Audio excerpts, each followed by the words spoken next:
आप लोगों के साथ गलत होता है।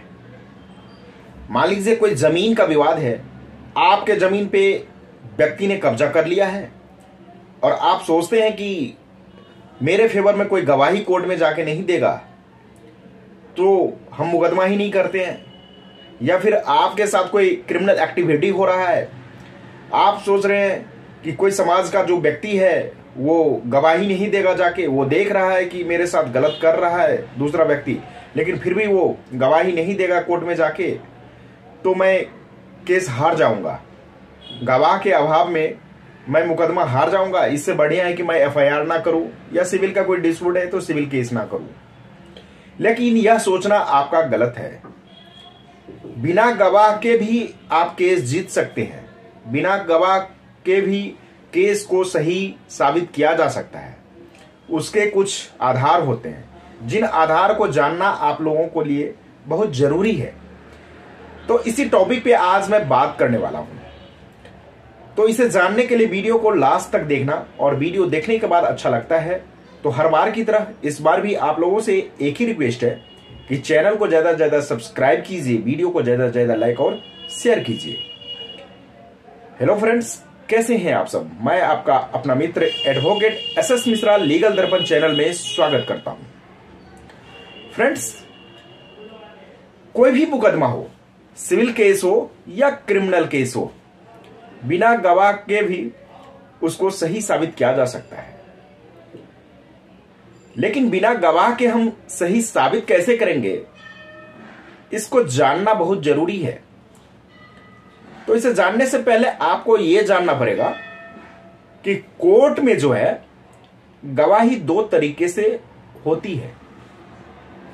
एक तो होता है ओरल एविडेंस, जिसको हम मौखिक गवाह बोलते हैं। कोई व्यक्ति जाके आपके फेवर में गवाही देता है, आपका गवाह रहता है, वो जाके कोर्ट में गवाही देता है। तो ये तो हो गया मौखिक गवाह, यानी ओरल एविडेंस। दूसरा होता है डॉक्यूमेंट्री एविडेंस। डॉक्यूमेंट्री एविडेंस मतलब आपके पास कोई दस्तावेज है, कोई पेपर है। मान लीजिए कोई सिविल का डिस्प्यूट चल रहा है, जमीनी विवाद चल रहा है। अब उसके लिए मान लीजिए आपने टाइटल सूट कोर्ट में फाइल किया, तो टाइटल सूट फाइल किया तो आपके पास जमीन का पेपर है जो आपके नाम से है। उस पेपर को आप कोर्ट में लगा देते हैं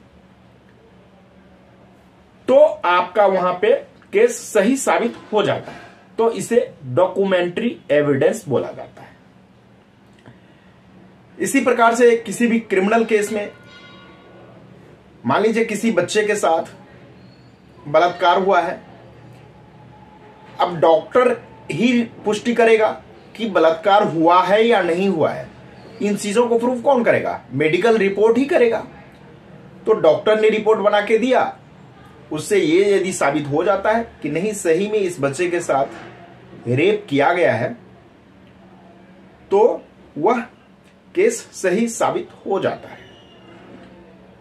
तो ये डॉक्यूमेंट्री एविडेंस हो गया। हालांकि डॉक्टर का बयान भी लिया जाएगा बाद में, लेकिन मैं डॉक्यूमेंट्री एविडेंस के बारे में अभी बताया हूं। अब यदि आपके पास कोई डॉक्यूमेंट्री एविडेंस नहीं है और ना ही कोई व्यक्ति है आपके पास जो आपके पक्ष में गवाही देने के लिए कोर्ट में जाएगा, तो आप मुकदमा कैसे जीतेंगे? तो इस स्थिति में कि आपके पास ना तो कोई डॉक्यूमेंट्री एविडेंस है, ना ही कोई व्यक्ति आपके फेवर में गवाही देने वाला है, और आपके साथ क्रिमिनल एक्टिविटी हो रहा है, कोई व्यक्ति गलत कर रहा है, आप थाने में जाके एफआईआर लिखवाते हैं। अब थाने वाले बोलता है कि आपके पास गवाह कौन है, पब्लिक विटनेस कौन बनेगा, कोर्ट में जाके गवाही कौन देगा? तो आप वहां पे ये सोचते हैं बात तो सही कह रहा है, मेरे पास तो कोई गवाह नहीं है, फिर कैसे होगा काम? तो घबराने की बात नहीं है। इस स्थिति में क्या होता है, हमारा जो इंडियन एविडेंस एक्ट था उसका सेक्शन 134 कहता था कि बिना गवाह के भी केस को सही साबित किया जा सकता है, बशर्ते कि एक्सेप्टेंस दूसरे पार्टी की तरफ से होना चाहिए। एक्सेप्टेंस बोले तो स्वीकृति। कहने का मतलब है कि जो व्यक्ति आपके साथ गलत किया है और आप उस पर एफआईआर लिखाते हैं, वो कोर्ट में जाके अपने जुर्म को कबूल कर लेता है, तो आपका केस सही साबित हो गया। या उसके घर वाले के द्वारा यदि कोर्ट में जाया जाता है और वो बोलता है कि नहीं इन्होंने जुर्म किया है, तो भी केस सही साबित हो जाएगा। तो स्वीकृति होनी चाहिए, संस्वीकृति होनी चाहिए, या किसी व्यक्ति ने जो आपके साथ जुर्म कर रहा है उसको देखा है जुर्म करते हुए और आपके बिना कहने पर वो जाके आपके फेवर में ऐसा कह देता है कोर्ट में, तो भी केस सही साबित हो सकता है।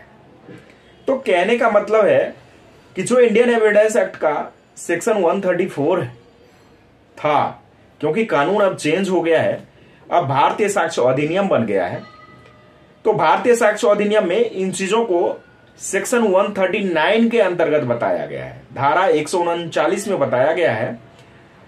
और उसमें यह भी बताया गया है कि there is no limit of witness.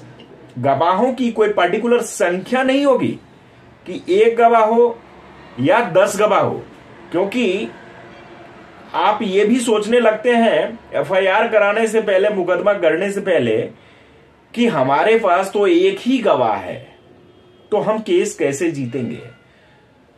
तो यही चीज जो है 139 भारतीय साक्ष्य अधिनियम का बताता है कि गवाह की भी कोई पर्टिकुलर संख्या नहीं हो, 1 हो या 10 हो, बात बराबर होती है। तो इस प्रकार से यदि दूसरा पार्टी है वो जाके अपना दोष कबूल कर लेता है कोर्ट में, तो केस आपके फेवर में आ गया। यदि उसके अभिभावक के ओर से जाया जाता है, वो भी बोल देता है कि नहीं इसने जुर्म किया है, मैंने देखा है, कोई अन्य व्यक्ति अपने आप जाके कोर्ट में बोल देता है, तो इस प्रकार से भी मुकदमा को सही माना जाता है और केस आप कोर्ट में जीत जाते हैं। तो इसीलिए मुकदमा करने से पहले कभी घबराए नहीं। यदि आपके साथ जुर्म हो रहा है, गलत हो रहा है, तो जुर्म को सहे नहीं, जुर्म से लड़ें और जुर्म करने वाले को सबक सिखाएं। जानकारी कैसा लगा कमेंट करके जरूर बताना। कोई कंफ्यूजन हो तो कमेंट करना, उसका रिप्लाई देने का कोशिश करूंगा। आज तक के लिए इतना ही, फिर मिलते हैं नेक्स्ट वीडियो में। तब तक के लिए धन्यवाद।